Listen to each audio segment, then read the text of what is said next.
تو حضرات محترم، حضور نبی اکرم صلی اللہ علیہ وسلم کی طبیعت مبارکہ کی سادگی کے اندر اگر آپ چلے جائیں وہ کس حد درجہ تک سادگی ہے۔ آقا علیہ الصلوۃ والسلام کی طبیعت کے اندر بناوٹ نہیں تھی، تشنع نہیں تھا، دکھلاوا نہیں تھا، ریاکاری نہیں تھی۔ آقا علیہ الصلوۃ والسلام جو بھی عمل کرتے وہ دل سے کیا کرتے تھے۔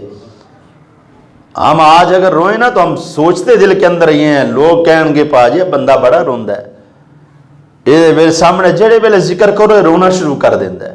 ہم ریاکاری کے لیے روئیں گے، ہم میں سے کوئی بناوٹ کے لیے روئے گا، کوئی منہ ایسا بنائے گا، شاید اللہ کو یہ بھی پسند آ جائے۔ میرا مالک ہے نا، وہ غفور الرحیم ہے۔ تو حضور نبی اکرم صلی اللہ علیہ وسلم کی طبیعت مبارکہ کے اندر سادگی کیا تھی؟ آج ہم سادگی کے مفہوم کو اور طرف لے کر چلے گئے۔ یہاں پر سادگی کے اندر جو چیزیں بیان کی گئیں وہ کیا ہیں کہ تمہارے اندر سادگی ہونی چاہیے، تمہاری طبیعت کے اندر سادگی ہونی چاہیے، تمہاری طبیعت کے اندر بناوٹ نہیں ہونی چاہیے، دکھلاوا نہیں ہونے چاہیے، ریاکاری نہیں ہونی چاہیے، بلکہ تم جو بھی عمل کرو اس عمل سے نظر آئے کہ تم یہ جو عمل کر رہے ہو یہ اللہ کی رضا کے لیے کر رہے ہو، کسی کو دکھانے کے لیے نہیں، اللہ کی رضا کے لیے کر رہے ہو۔ تو حضرت سیدنا امیر حمزہ رضی اللہ تعالیٰ عنہ کیا فرماتے ہیں؟ فرماتے ہیں ہم نے اکثر دیکھا آقا علیہ الصلوۃ والسلام آپ کی آنکھوں سے آنسو بہنا شروع ہو جاتے ہیں۔ حضور نبی اکرم صلی اللہ علیہ وسلم کی آنکھوں سے آنسو بہتے اور اس انداز کے اندر بہتے کہ حضور نبی اکرم صلی اللہ علیہ وسلم کے سینہ مبارک سے آہوں کی آواز آتی۔ تو آہوں کی آواز کب آئے گی؟ جب بندہ دل سے روئے گا۔ آہوں کی آواز کب پیدا ہوگی؟ جب بندہ دل سے اپنے رب سے ڈر رہا ہوگا۔ جو فقط ظاہری الفاظ کا ڈرنا ڈرے اس کے سینے سے آہوں کی آواز نہیں آتی، آہوں کی آواز اسی کے سینے سے آتی ہے جو اللہ سے حقیقت کے اندر ڈر جاتا ہے۔ تو حضرات محترم، حضور نبی اکرم صلی اللہ علیہ وسلم نے آگے کیا ارشاد فرمایا؟ آقا علیہ الصلوۃ والسلام فرماتے تم میں سے مومن وہ ہے جو جلد مانوس ہو جائے، کسی سے محبت کرنے لگے، جلد کسی سے پیار کرنے لگے۔ تم میں سے مومن وہ ہے۔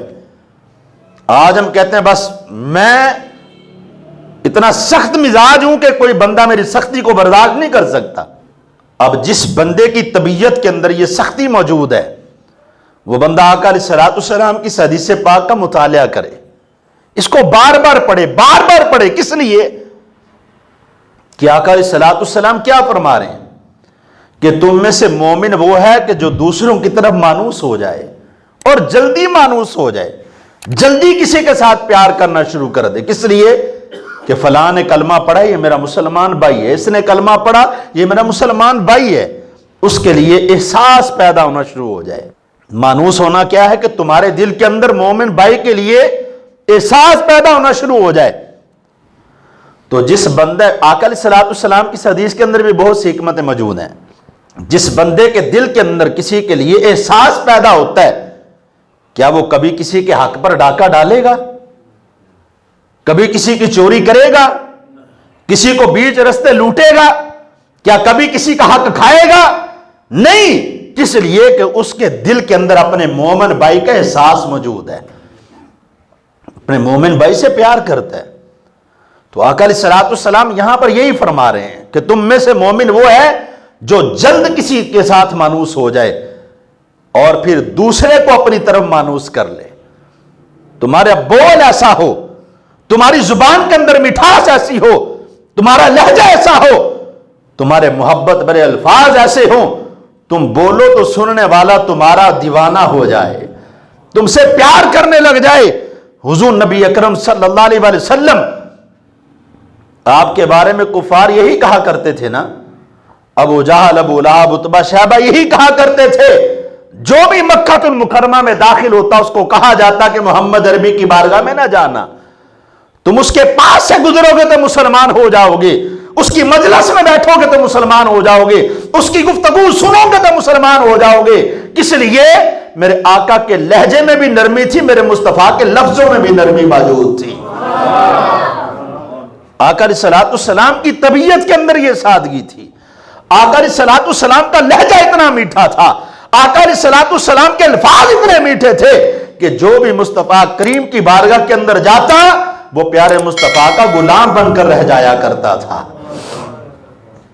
اس لیے کفار پریشان تھے، ہم بہت روکتے ہیں، بڑے ہیلے کرتے ہیں، بڑے طریقے اختیار کرتے ہیں، لیکن جو بھی اٹھتا ہے بارگاہ مصطفی میں حاضر ہوتا ہے پھر وہ واپس پلٹنے کا نہیں رہتا، بلکہ خالق کائنات اس کو ایمان کی دولت سے مالا مال فرما دیتا ہے۔